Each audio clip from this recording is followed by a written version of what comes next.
নমস্কার। গল্প পাঠ করব রবীন্দ্রনাথ ঠাকুরের গল্প বোষ্টমী।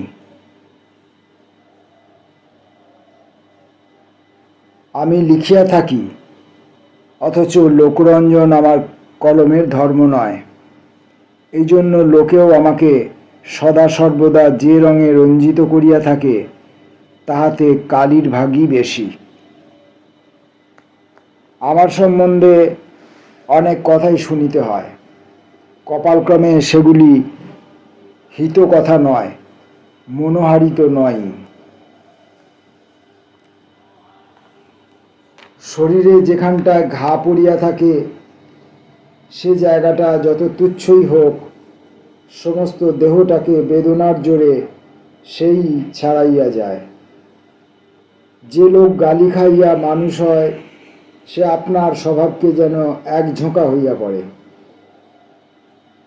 আপনার চারিদিকে ছাড়াইয়া আপনাকেই কেবল তাহার মনে পড়ে। সেটা আরামও নয়, কল্যাণও নয়। আপনাকে ভোলাটাই তো স্বস্তি। আমাকে তাই ক্ষণে ক্ষণে নির্জনের খোঁজ করিতে হয়। মানুষের ঠেলা খাইতে খাইতে মনের চারিদিকে যে টোল পড়িয়া যায়, বিশ্ব প্রকৃতির সেবা নিপুণ হাতখানির গুণে তাহা ভরিয়া ওঠে। কলিকাতা হইতে দূরে নিভৃতে আমার একটি অজ্ঞাতবাসের আয়োজন আছে। আমার নিজ চর্চার দৌরাত্ম্য হইতে সেইখানে অন্তর্ধান করিয়া থাকি। সেখানকার লোকেরা এখনো আমার সম্বন্ধে কোনো একটা সিদ্ধান্তে আসিয়া পৌঁছে নাই। তাহারা দেখিয়াছে আমি ভোগী নই। পল্লীর রজনীকে কলিকাতার কলুষে আবিল করি নাই, আবার যোগীও নই। কারণ দূর হইতে আমার যেটুকু পরিচয় পাওয়া যায়, তাহার মধ্যে ধনের লক্ষণ আছে। আমি পথিক নই, পল্লীর রাস্তায় ঘুরি বটে, কিন্তু কোথাও পৌঁছিবার দিকে আমার কোনো লক্ষ্যই নাই। আমি যে গৃহী এমন কথাও বলা শক্ত, কারণ ঘরের লোকের প্রমাণাভাব। এই জন্য পরিচিত জীবশ্রেণীর মধ্যে আমাকে কোনো একটা প্রচলিত কোঠায় না ফেলিতে পারিয়া গ্রামের লোক আমার সম্বন্ধে চিন্তা করা একরকম ছাড়িয়া দিয়াছে। আমিও নিশ্চিন্ত আছি। অল্পদিন হইল খবর পাইয়াছি, এই গ্রামে একজন মানুষ আছে যে আমার সম্বন্ধে কিছু একটা মনে ভাবিয়াছে, অন্তত বোকা ভাবে নাই। তাহার সঙ্গে প্রথম দেখা হইল তখন আষাঢ় মাসের বিকালবেলা। কান্না শেষ হইয়া গেলেও চোখের পল্লব ভিজা থাকিলে যেমন ভাবটা হয়, সকালবেলাকার বৃষ্টি অবসানে সমস্ত লতা পাতা আকাশ ও বাতাসের মধ্যে সেই ভাবটা ছিল। আমি একটি নধর শ্যামল গাভীর ঘাস খাওয়া দেখিতেছিলাম।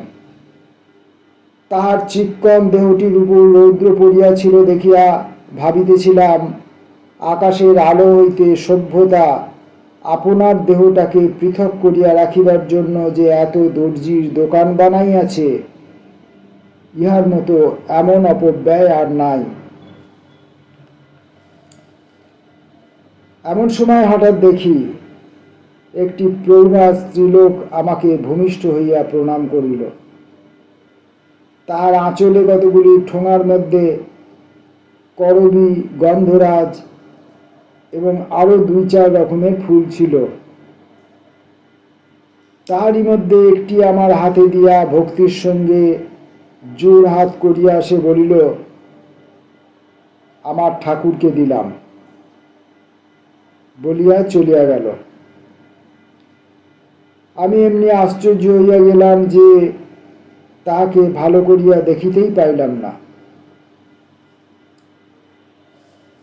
ব্যাপারটা নিতান্তই সাদা, অথচ আমার কাছে তাহা এমন করিয়া প্রকাশ হইল যে সেই গাভীটি বিকালবেলাকার ধূসর রৌদ্রে লেজ দিয়া পিঠের মাছি তাড়াইতে তাড়াইতে নববর্ষার রসকোমল ঘাসগুলি বড় বড় নিঃশ্বাস ফেলিতে ফেলিতে শান্ত আনন্দে খাইয়া বেড়াইতেছে, তাহার জীবলীলাটি আমার কাছে বড় অপরূপ হইয়া দেখা দিল। একথা বলিলে লোকে হাসিবে, কিন্তু আমার মন ভক্তিতে ভরিয়া উঠিল। আমি সহজ আনন্দময় জীবনেশ্বরকে প্রণাম করিলাম। বাগানের আম গাছ হইতে পাতা সমেত একটি কচি আমের ডাল লইয়া সেই গাভীকে খাওয়াইলাম। আমার মনে হইল আমি দেবতাকে সন্তুষ্ট করিয়া দিলাম।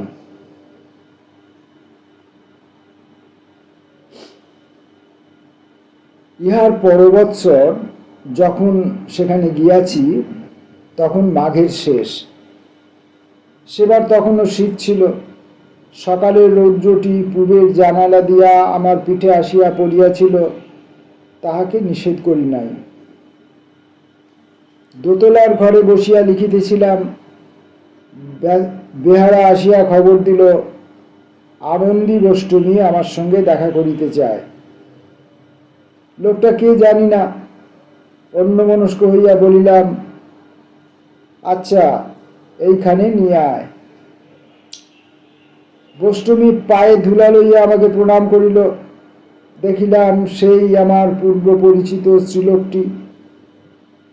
সে সুন্দরী কিনা সেটা লক্ষ্যগোচর হইবার বয়স তাহার পার হইয়া গেছে। দুহারা সাধারণ স্ত্রীলোকের চেয়ে লম্বা, একটি নিয়ত ভক্তিতে তাহার শরীরটি নম্র, অথচ বলিষ্ঠ নিঃসংকোচ তাহার ভাব। সবচেয়ে চোখে পড়ে তাহার দুই চোখ। ভিতরকার কি এক শক্তিতে তাহার সেই বড় বড় চোখ দুটি যেন কোন দূরের জিনিসকে কাছে করিয়া দেখিতেছে। তাহার সেই দুই চোখ দিয়া আমাকে যেন ঠেলা দিয়া সে বলিল, এ আবার কি কাণ্ড? আমাকে তোমার এই রাজ সিংহাসনের তলায় আনিয়া হাজির করা কেন? তোমাকে গাছের তলায় দেখিতাম, সে যে বেশ ছিল। বুঝিলাম গাছের তলায় এ আমাকে অনেক দিন লক্ষ্য করিয়াছে, কিন্তু আমি ইহাকে দেখি নাই। সর্দির উপক্রম হওয়াতে কয়েকদিন পথে ও বাগানে বেড়ানো বন্ধ করিয়া ছাদের উপরেই সন্ধ্যাকাশের সঙ্গে মোকাবিলা করিয়া থাকি। তাই কিছুদিন সে আমাকে দেখিতে পায় নাই। একটুক্ষণ থামিয়া সে বলিল, গৌর, আমাকে একটা কিছু উপদেশ দাও। আমি মুশকিলে পড়িলাম। বলিলাম, উপদেশ দিতে পারি না, নিতেও পারি না। চোখ মেলিয়া চুপ করিয়া যাহা পাই তাহা লইয়াই আমার কারবার। এই যে তোমাকে দেখিতেছি, আমার দেখাও হইতেছে, শোনাও হইতেছে। বষ্টমী ভারী খুশি হইয়া বলিল, গৌর গৌর। কহিল, ভগবানের তো শুধু রসনা নয়, তিনি যে সর্বাঙ্গ দিয়া কথা কন। আমি বলিলাম, চুপ করিলেই সর্বাঙ্গ দিয়া তার সেই সর্বাঙ্গের কথা শোনা যায়। তাই শুনিতেই শহর ছাড়িয়া এখানে আসি। বষ্টমী কহিল, সেটা আমি বুঝিয়াছি, তাই তো তোমার কাছে আসিয়া বসিলাম। যাইবার সময় সে আমার পায়ের ধুলা লইতে গিয়া দেখিলাম আমার মোজাতে হাত ঠেকিয়া তাহার বড় বাধা বোধ হইল। পরের দিন ভোরে সূর্য উঠিবার পূর্বে আমি ছাদে আসিয়া বসিয়াছি। দক্ষিণে বাগানের ঝাউ গাছগুলার মাথার উপর দিয়া একেবারে দিক সীমা পর্যন্ত মাঠ ধুধু করিতেছে। পূর্ব দিকে বাঁশবনে ঘেরা গ্রামের পাশে আখের ক্ষেতের প্রান্ত দিয়া প্রতিদিন আমার সামনে সূর্য ওঠে। গ্রামের রাস্তাটা গ্রামের ঘন ছায়ার ভিতর হইতে হঠাৎ বাহির হইয়া খোলা মাঠের মাঝখান দিয়া বাঁকিয়া বহু দূরের গ্রামগুলির কাজ সারিতে চলিয়াছে। সূর্য উঠিয়াছে কিনা জানি না, একখানি শুভ্র কুয়াশার চাদর বিধবার ঘোমটার মতো গ্রামের গাছগুলির উপর টানা রহিয়াছে।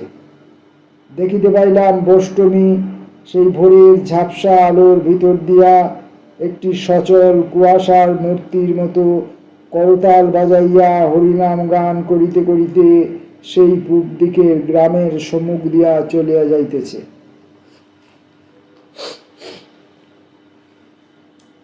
তন্দ্রা ভাঙা চোখের পাতার মতো এক সময় কুয়াশাটা উঠিয়া গেল এবং ওই সমস্ত মাঠের ও ঘরের নানা কাজকর্মের মাঝখানে শীতের রৌদ্রটি গ্রামের ঠাকুরদাদার মতো আসিয়া বেশ করিয়া জমিয়া বসিল।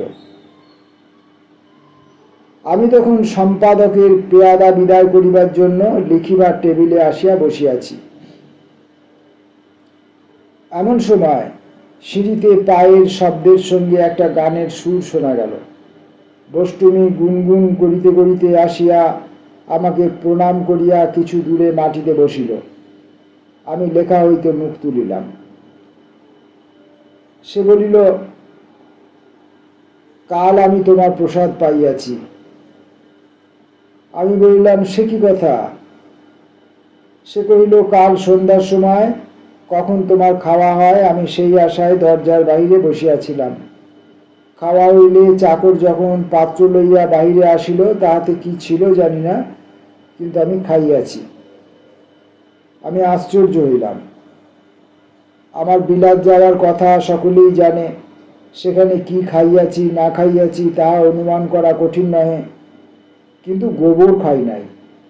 দীর্ঘকাল মাছ মাংসে আমার রুচি নাই বটে, কিন্তু আমার পাচকটির জাতিকুলের কথা প্রকাশ্য সভায় আলোচনা না করাই সঙ্গত।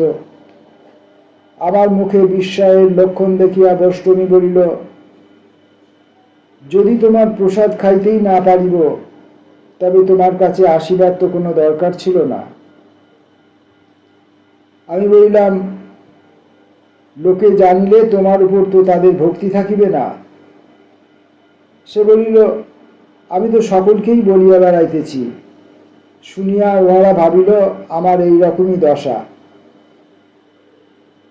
বষ্টমী যে সংসারে ছিল, উহার কাছে তাহার খবর বিশেষ কিছু পাইলাম না। এইটুকু শুনিয়াছি, তাহার মায়ের অবস্থা বেশ ভালো এবং এখনো তিনি বাঁচিয়া আছেন। মেয়েকে যে বহু লোক ভক্তি করিয়া থাকে সে খবর তিনি জানেন। তাহার ইচ্ছা মেয়ে তার কাছে গিয়ে থাক, কিন্তু আনন্দীর মন তাহাতে সায় দেয় না। আমি জিজ্ঞাসা করিলাম, তোমার চলে কি করিয়া? উত্তরে শুনিলাম, তাহার ভক্তদের একজন তাহাকে সামান্য কিছু জমি দিয়াছে। তাহারই ফসলে সে খায়, 5 জনে খায়, কিছুতে সে আর শেষ হয় না। বলিয়া একটু হাসিয়া কহিল, আমার তো সবই ছিল, সমস্ত ছাড়িয়া আসিয়াছি, আবার পরের কাছে মাগিয়া সংগ্রহ করিতেছি। ইহার কি দরকার ছিল বলো তো? শহরে থাকিতে প্রশ্ন উঠিলে সহজে ছাড়িতাম না। ভিক্ষা জীবিতায় সমাজের কত অনিষ্ট তাহা বুঝাইতাম, কিন্তু এই জায়গায় আসিলে আমার পুঁথি পড়া বিদ্যার সমস্ত ঝাঁজ একেবারে মরিয়া যায়। বষ্টমীর কাছে কোনো তর্কই আমার মুখ দিয়া বাহির হইতে চাইল না। আমি চুপ করিয়া রহিলাম। আমার উত্তরের অপেক্ষা না রাখিয়া সে আপনিই বলিয়া উঠিল, না না, এই আমার ভালো, আমার মাগিয়া খাওয়া অন্নই অমৃত। তাহার কথার ভাবখানা আমি বুঝিলাম। প্রতিদিনই যিনি নিজে অন্ন যোগাইয়া দেন, ভিক্ষের অন্নে তাহাকেই মনে পড়ে, আর ঘরে মনে হয় আমারই অন্ন আমি নিজের শক্তিতে ভোগ করিতেছি। ইচ্ছা ছিল তার স্বামীর ঘরের কথা জিজ্ঞাসা করি, কিন্তু সে নিজে বলিল না, আমিও প্রশ্ন করিলাম না। এখানকার যে পাড়ায় উচ্চবর্ণের ভদ্রলোক থাকে, সে পাড়ায় প্রতি বষ্টমীর শ্রদ্ধা নাই। বলে ঠাকুরকে উহারা কিছুই দেয় না, অথচ ঠাকুরের ভোগে উহারাই সবচেয়ে বেশি করিয়া ভাগ বসায়। গরিবরা ভক্তি করে আর উপবাস করিয়া মরে। এ পাড়ার দুষ্কৃতির কথা অনেক শুনিয়াছি, তাই বলিলাম, এই সকল দুর্মতিদের মাঝখানে থাকিয়া ইহাদের মতিগতি ভালো করো, তাহা হইলে তো ভগবানের সেবা হইবে। এই রকমের সব উঁচু দাঁড়ের উপদেশ অনেক শুনিয়াছি এবং অন্যকে শুনাইতেও ভালোবাসি, কিন্তু গোষ্ঠমীর ইহাতে তাক লাগিল না। আমার মুখের দিকে তাহার উজ্জ্বল চক্ষু দুটি রাখিয়া সে বলিল, তুমি বলিতেছ ভগবান পাপীর মধ্যেও আছেন, তাই উহাদের সঙ্গ করিলেও তাহারই পূজা করা হয়, এই তো? আমি কহিলাম, হাঁ। সে কহিল, উহারা যখন বাঁচিয়া আছে তখন তিনিও উহাদের সঙ্গে আছেন বই কি, কিন্তু আমার তাহাতে কি? আমার তো পূজা ওখানে চলিবে না। আমার ভগবান যে উহাদের মধ্যে নাই, তিনি যেখানে আমি সেখানেই তাহাকে খুঁজিয়া বেড়াই। বলিয়া সে আমাকে প্রণাম করিল। তার কথাটা এই যে, শুধু মত লইয়া কি হইবে, সত্য যে চাই। ভগবান সর্বব্যাপী, এটা একটা কথা, কিন্তু যেখানে আমি তাহাকে দেখি সেখানেই তিনি আমার সত্য। এত বড় বাহুল্য কথাটাও কোনো কোনো লোকের কাছে বলা আবশ্যক যে, আমাকে উপলক্ষ করিয়া বষ্টমী যে ভক্তি করে আমি তাহা গ্রহণও করি না, ফিরাইয়াও দিই না। এখনকার কালের ছোঁয়াচ আমাকে লাগিয়াছে।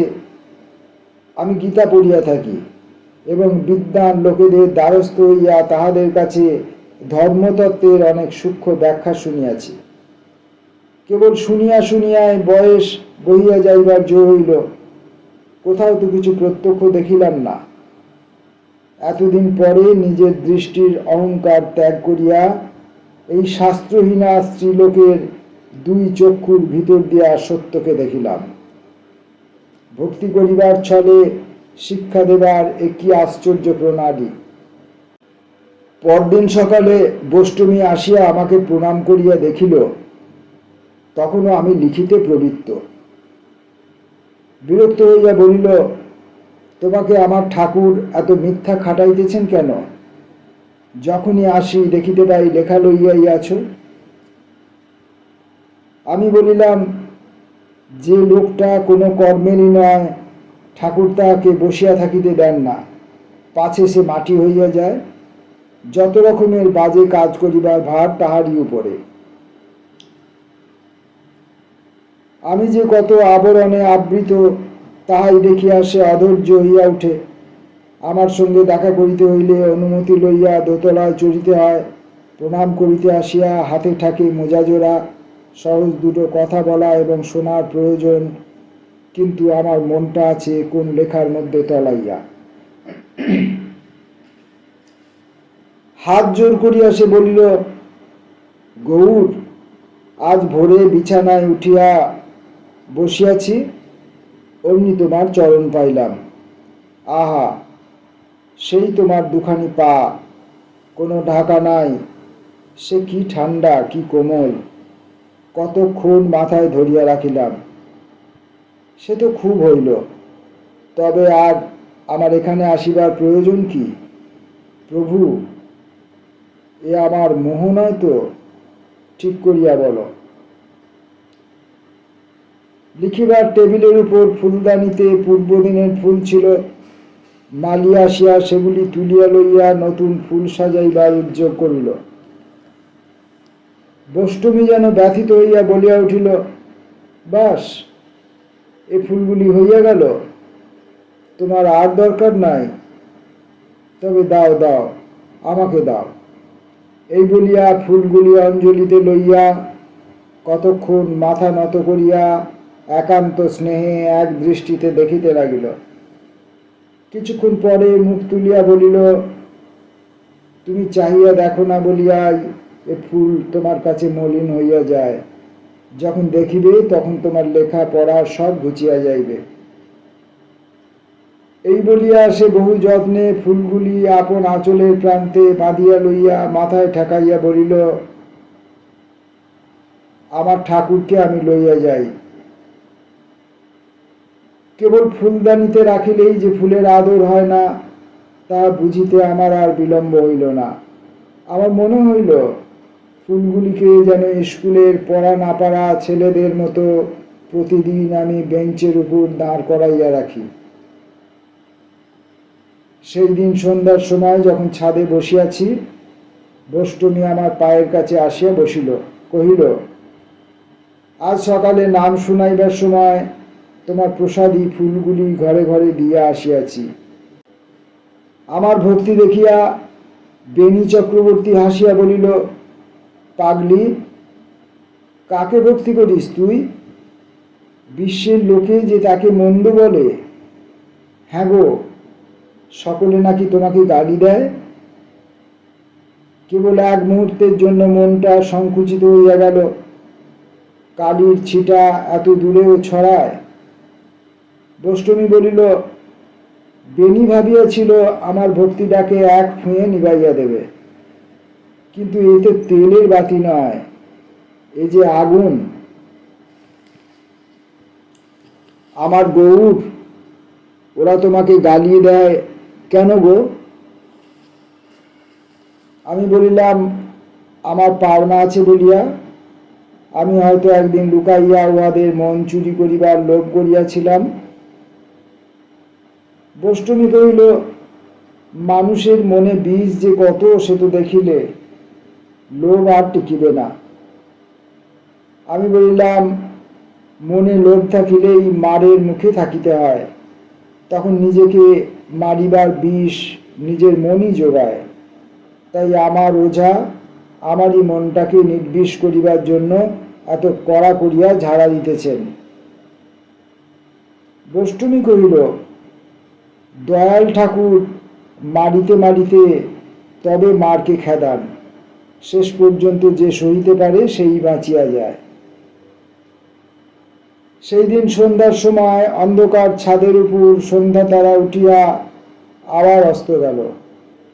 বষ্টমী তার জীবনের কথা আমাকে শুনাইল। আমার স্বামী বড় সাদা মানুষ।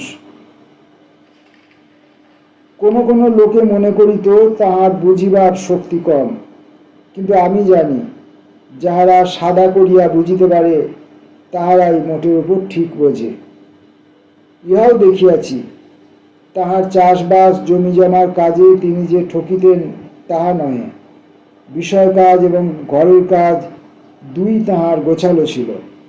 ধান চাল পাটের সামান্য যে একটু ব্যবসা করিতেন, কখনো তাহাতে লোকসান করেন নাই, কেননা তাহার লোভ অল্প।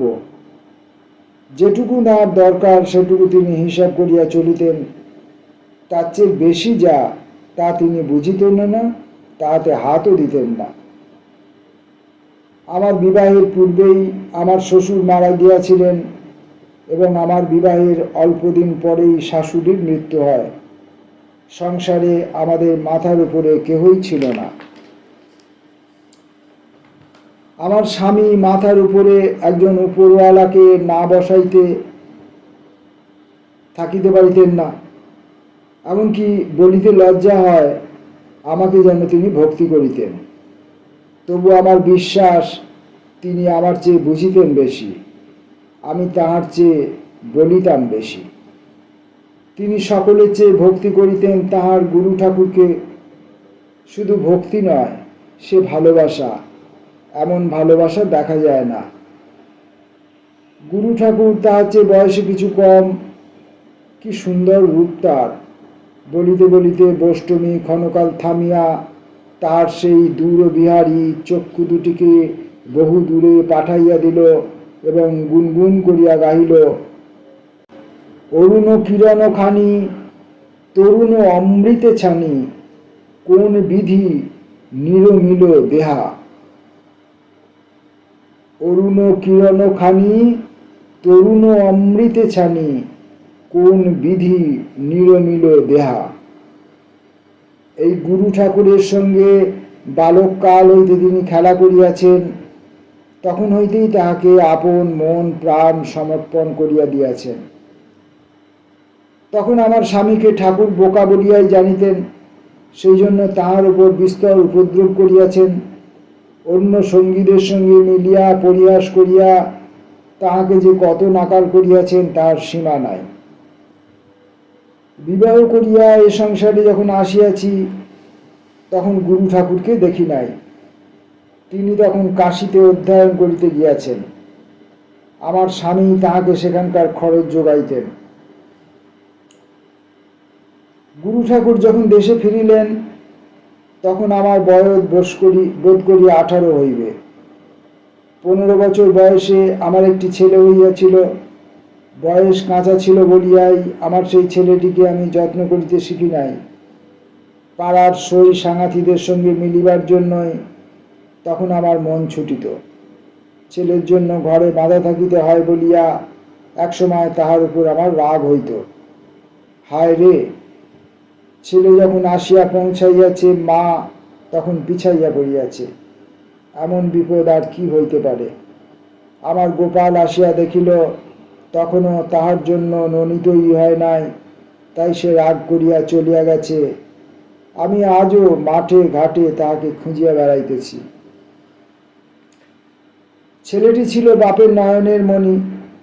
আমি তাহাকে যত্ন করিতে শিখি নাই বলিয়া তাহার বাপ কষ্ট পাইতেন, কিন্তু তাহার হৃদয় যে ছিল বোবা, আজ পর্যন্ত তাহার দুঃখের কথা কাহাকেও কিছু বলিতে পারেন নাই।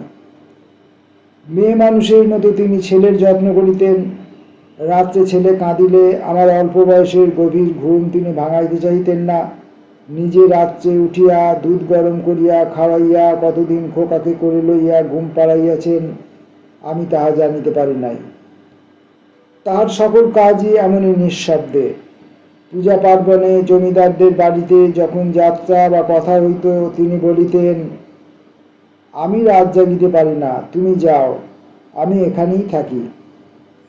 তিনি ছেলেটিকে লইয়া না থাকিলে আমার যাওয়া হইবে না, এই জন্য তাহার ছুতা। আশ্চর্য এই যে তবু ছেলে আমাকেই সকলের চেয়ে বেশি ভালোবাসিত। সে যেন বুঝিত সুযোগ পাইলেই আমি তাহাকে ফেলিয়া চলিয়া যাইব। তাই সে যখন আমার কাছে থাকিত তখনও ভয়ে ভয়ে থাকিত। সে আমাকে অল্প পাইয়াছিল বলিয়াই আমাকে পাইবার আকাঙ্ক্ষা তাহার কিছুতেই মিটিতে চাহিতে না। আমি যখন নাহিবার জন্য ঘাটে যাইতাম তাহাকে সঙ্গে লইয়া যাইবার জন্য সে আমাকে রোজ বিরক্ত করিত। ঘাটে সঙ্গিনীদের সঙ্গে আমার মিলনের জায়গা, সেখানে ছেলেকে লইয়া তার খবরদারি করিতে আমার ভালো লাগিত না। সেজন্য পারতপক্ষে তাহাকে লইয়া যাইতে চাইতাম না। সেদিন শ্রাবণ মাস, থাকে থাকে ঘন কালো মেঘে 2 প্রহর বেলাটাকে একেবারে আগাগোড়া মুড়ি দিয়া রাখিয়াছে। স্নানে যাইবার সময় খোকা কান্না জুড়িয়া দিল। নিস্তারিণী আমাদের হেঁসেলের কাজ করিত। তাহাকে বলিয়া গেলাম, বাছা, ছেলেকে দেখিও, আমি ঘাটে একটা ডুব দিয়া আসি গে। ঘাটে ঠিক সেই সময়টিতে আর কেহ ছিল না। সঙ্গিনীদের আসিবার অপেক্ষায় আমি সাঁতার দিতে লাগিলাম। দিঘিটা প্রাচীনকালের। কোন রানী কবে খনন করাইয়াছিল তাই ইহার নাম রানীসায়র। সাঁতার দিয়া এই দিঘি এপার ওপার করা মেয়েদের মধ্যে কেবল আমিই পারিতাম। বর্ষায় তখন কুলে কুলে জল। দিঘি যখন প্রায় অর্ধেকটা পার হইয়া গিয়াছি এমন সময় পিছন হইতে ডাক শুনিতে পাইলাম, মা! ফিরিয়া দেখি খোকা ঘাটের সিঁড়িতে নামিতে নামিতে আমাকে ডাকিতেছে। চিৎকার করিয়া বলিলাম, আর আসিস নে, আমি যাচ্ছি। নিষেধ শুনিয়া হাসিতে হাসিতে সে আরো নামিতে লাগিল। ভয়ে আমার হাতে পায়ে যেন খিল ধরিয়া আসিল। পার হইতে আর পারি না। চোখ বুজিলাম, পাছে কি দেখিতে হয়। এমন সময় পিছন ঘাটে সেই দিঘির জলে খোকার হাসি চিরদিনের মতো থামিয়া গেল। পার হইয়া আসিয়া সেই মায়ের কোলের কাঙাল ছেলেকে জলের তলা হইতে তুলিয়া কোলে লইলাম, কিন্তু সে আর মা বলিয়া ডাকিল না। আমার গোপালকে আমি এতদিন কাঁদাইয়াছি, সেই সমস্ত অনাদর আজ আমার উপর ফিরিয়া আসিয়া আমাকে মারিতে লাগিল। বাঁচিয়া থাকিতে তাহাকে বারবার যে ফেলিয়া চলিয়া গিয়াছি, আজ তাই সে দিন রাত আমার মনকে আঁকড়াইয়া ধরিয়া রহিল। আমার স্বামীর বুকে যে কতটা বাজিল সে কেবল তার অন্তর্যামীই জানেন। আমাকে যদি গালি দিতেন তো ভালো হইত, কিন্তু তিনি তো কেবল সহিতেই জানেন, কহিতে জানেন না। এমন করিয়া আমি যখন একরকম পাগল হইয়া আছি, এমন সময় গুরু ঠাকুর দেশে ফিরিয়া আসিলেন। যখন ছেলে বয়সে আমার স্বামী তার সঙ্গে একত্রে খেলাধুলা করিয়াছেন, তখন সে এক ভাব ছিল। এখন আবার দীর্ঘকাল বিচ্ছেদের পর যখন তার ছেলেবেলার বন্ধু বিদ্যা লাভ করিয়া ফিরিয়া আসিলেন, তখন তাহার পরে আমার স্বামীর ভক্তি একেবারে পরিপূর্ণ হইয়া উঠিল। কে বলিবে খেলার সাথী, ইহার সামনে তিনি যেন একেবারে কথা কইতে পারিতেন না। আমার স্বামী আমাকে সান্ত্বনা করিবার জন্য তাহার গুরুকে অনুরোধ করিলেন। গুরু আমাকে শাস্ত্র শুনাইতে লাগিলেন। শাস্ত্রের কথায় আমার বিশেষ ফল হইয়াছিল বলিয়া তো মনে হয় না। আমার কাছে সেসব কথার যা কিছু মূল্য, সে তাহারই মুখের কথা বলিয়া। মানুষের কণ্ঠ দিয়াই ভগবান তাহার অমৃত মানুষকে পান করাইয়া থাকেন। অমন সুধাপাত্র তো তার হাতে আর নাই। আবার ওই মানুষের কণ্ঠ দিয়াই তো সুধা তিনিও পান করেন। গুরুর প্রতি আমার স্বামীর অজস্র ভক্তি আমাদের সংসারকে সর্বত্র মৌচাকের ভিতরকার মধুর মতো ভরিয়া রাখিয়াছিল। আমাদের আহার বিহার ধনজন সমস্তই এই ভক্তিতে ঠাসা ছিল, কোথাও ফাঁকা ছিল না। আমি সেই রসে আমার সমস্ত মন লইয়া ডুবিয়া তবে সান্ত্বনা পাইয়াছি। তাই দেবতাকে আমার গুরুর রূপেই দেখিতে পাইতাম। তিনি আসিয়া আহার করিবেন এবং তারপর তাহার প্রসাদ পাইব। প্রতিদিন সকালে ঘুম হইতে উঠিয়াই এই কথাটি মনে পড়িত, আর সেই আয়োজনে লাগিয়া যাইতাম। তাহার জন্য তরকারি কুটিতাম। আমার আগুলের মধ্যে আনন্দধ্বনি বাজিত। ব্রাহ্মণ নই, তাহাকে নিজের হাতে রাঁধিয়া খাওয়াইতে পারিতাম না, তাই আমার হৃদয়ের সব ক্ষুধাটা মিটিত না। তিনি যে জ্ঞানের সমুদ্র, সেদিকে তো তার কোনো অভাব নেই। আমি সামান্য রমণী, আমি তাহাকে কেবল একটু খাওয়াইয়া দাওয়াইয়া খুশি করিতে পারিব, তাহাতেও এত দিকে এত ফাঁক ছিল। আমার গুরু সেবা দেখিয়া আমার স্বামীর মন খুশি হইয়া থাকিত এবং আমার উপরে তাহার ভক্তি আরো বাড়িয়া যাইত। তিনি যখন দেখিতেন আমার কাছে শাস্ত্র ব্যাখ্যা করিবার জন্য গুরুর বিশেষ উৎসাহ, তখন তিনি ভাবিতেন গুরুর কাছে বুদ্ধিহীনতার জন্য তিনি বরাবর অশ্রদ্ধা পাইয়াছেন। তাহার স্ত্রী এবার বুদ্ধির জোরে গুরুকে খুশি করিতে পারিল, এই তাহার সৌভাগ্য। এমন করিয়া 4-5 বৎসর কোথা দিয়া যেন কেমন করিয়া কাটিয়া গেল, তাহা চোখে দেখিতে পাইলাম না। সমস্ত জীবনই এমনি করিয়া কাটিতে পারিত, কিন্তু গোপনে কোথায় একটা চুরি চলিতেছিল, সেটা আমার কাছে ধরা পড়ে নাই, অন্তর্যামীর কাছে ধরা পড়িল। তারপর একদিনে একটি মুহূর্তে সমস্ত ওলট পালট হইয়া গেল। সেদিনের ফাল্গুনের সকালবেলায় ঘাটে যাইবার ছায়াপথে স্নান সারিয়া ভিজে কাপড়ে ঘরে ফিরিতেছিলাম। পথের একটি বাঁকে আমতলায় গুরু ঠাকুরের সঙ্গে দেখা। তিনি কাঁধে একটি গামছা লইয়া কোন একটা সংস্কৃত মন্ত্র আবৃত্তি করিতে করিতে স্নানে যাইতেছেন। ভিজে কাপড়ে তাহার সঙ্গে দেখা হওয়াতে লজ্জায় একটু পাশ কাটাইয়া চলিয়া যাইবার চেষ্টা করিতেছি। এমন সময় তিনি আমার নাম ধরিয়া ডাকিলেন। আমি জড়সড় হইয়া মাথা নিচু করিয়া দাঁড়াইলাম। তিনি আমার মুখের পরে দৃষ্টি রাখিয়া বলিলেন, তোমার দেহখানি সুন্দর। ডালে ডালে রাজ্যের পাখি ডাকিতেছিল। পথের ধারে ধারে ঝোপে ঝোপে ভাটি ফুল ফুটিয়াছে, আমের ডালে বোল ধরিতেছে। মনে হইল সমস্ত আকাশ পাতাল পাগল হইয়া আলুথালু হইয়া উঠিয়াছে। কেমন করিয়া বাড়ি গেলাম কিছু জ্ঞান নাই। একেবারে সেই ভিজা কাপড়েই ঠাকুর ঘরে ঢুকিলাম। চোখে যেন ঠাকুরকে দেখিতে পাইলাম না। সেই ঘাটের পথের ছায়ার উপরকার আলোর চুমকিগুলো আমার চোখের উপর কেবলই নাচিতে লাগিল। সেদিন গুরু আহার করিতে আসিলেন। জিজ্ঞাসা করিলেন, আন্দি নাই কেন? আমার স্বামী আমাকে খুঁজিয়া বেড়াইলেন, কোথাও দেখিতে পাইলেন না। ওগো, আমার সে পৃথিবী আর নাই, আমি সে সূর্যের আলো আর খুঁজিয়া পাইলাম না। ঠাকুর ঘরে আমার ঠাকুরকে ডাকি, সে আমার দিকে মুখ ফিরাইয়া থাকে। দিন কোথায় কেমন করিয়া কাটিল ঠিক জানি না। রাত্রে স্বামীর সঙ্গে দেখা হইবে, তখন যে সমস্ত নীরব এবং অন্ধকার, তখনই আমার স্বামীর মন যেন তারার মতো ফুটিয়া ওঠে। সেই আঁধারে এক এক দিন তাহার মুখে এক একটা কথা শুনিয়া হঠাৎ বুঝিতে পারি, এই সাদা মানুষটি যাহা বোঝেন তাহা কতই সহজে বুঝিতে পারেন। সংসারের কাজ ছাড়িয়া আসিতে আমার দেরি হয়। তিনি আমার জন্য বিছানার বাইরে অপেক্ষা করেন। প্রায় তখন আমাদের গুরুর কথা কিছু না কিছু হয়। অনেক রাত করিলাম। যখন 3 প্রহর হইবে ঘরে আসিয়া দেখি আমার স্বামী তখনও খাটে শয্যায় নিচে শুইয়া ঘুমিয়া পড়িয়াছেন। আমি অতি সাবধানে শব্দ না করিয়া তাহার পায়ের তলায় শুইয়া পড়িলাম। ঘুমের ঘোরে একবার তিনি পা ছুঁইলেন, আমার বুকের উপর আসিয়া লাগিল। সেইটাই আমি তার শেষ দান বলিয়া গ্রহণ করিয়াছি। পরদিন ভোরে যখন ঘুম ভাঙিল, আমি তখন উঠিয়া বসিয়া আছি।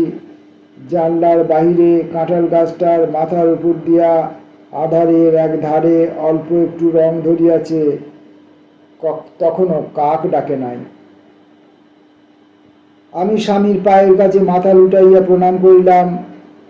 তিনি তাড়াতাড়ি উঠিয়া বসিলেন এবং আমার মুখের দিকে অবাক হইয়া চাহিয়া রহিলেন। আমি বলিলাম, আর আমি সংসার করিব না। স্বামী বোধ করি ভাবিলেন তিনি স্বপ্ন দেখিতেছেন। কোনো কথাই বলিতে পারিলেন না। আমি বলিলাম, আমার মাথার দিব্য, তুমি অন্য স্ত্রী বিবাহ করো। আমি বিদায় লইলাম। স্বামী কহিলেন, তুমি এ কি বলিতেছ? তোমাকে সংসার ছাড়িতে কে বলিল? আমি বলিলাম, গুরু ঠাকুর। স্বামী হতবুদ্ধি হইয়া গেলেন। গুরু ঠাকুর, এমন কথা তিনি কখন বলিলেন? আমি বলিলাম, আজ সকালে যখন স্নান করিয়া ফিরিতেছিলাম তাহার সঙ্গে দেখা হইয়াছিল, তখনই বলিলেন। স্বামীর কণ্ঠ কাঁপিয়া গেল। জিজ্ঞাসা করিলেন, এমন আদেশ কেন করিলেন? আমি বলিলাম, জানি না, তাহাকে জিজ্ঞাসা করিও, পারেন তো তিনিই বুঝাইয়া দিবেন। স্বামী বলিলেন, সংসারে থাকিয়াও তো সংসার ত্যাগ করা যায়। আমি সেই কথা গুরুকে বুঝাইয়া বলিব। আমি বলিলাম, হয়তো গুরু বুঝিতে পারেন, কিন্তু আমার মন বুঝিবে না। আমার সংসার করা আজ হইতে ঘুচিল। স্বামী চুপ করিয়া বসিয়া রহিলেন। আকাশ যখন ফর্সা হইল, তিনি বলিলেন, চলো না, দুজনে একবার তার কাছেই যাই। আমি হাত জোর করিয়া বলিলাম, তার সঙ্গে আর আমার দেখা হইবে না। তিনি আমার মুখের দিকে চাহিলেন। আমি মুখ নামাইলাম। তিনি আর কোনো কথা বলিলেন না। আমি জানি আমার মনটা তিনি একরকম করিয়া দেখিয়া লইলেন। পৃথিবীতে 2টি মানুষ আমাকে সবচেয়ে ভালোবাসিয়াছিল, আমার ছেলে আর আমার স্বামী। সে ভালোবাসা আমার নারায়ণ, তাই সে মিথ্যা হইতে পারিল না। একটি আমাকে ছাড়িয়া গেল, একটিকে আমি ছাড়িলাম।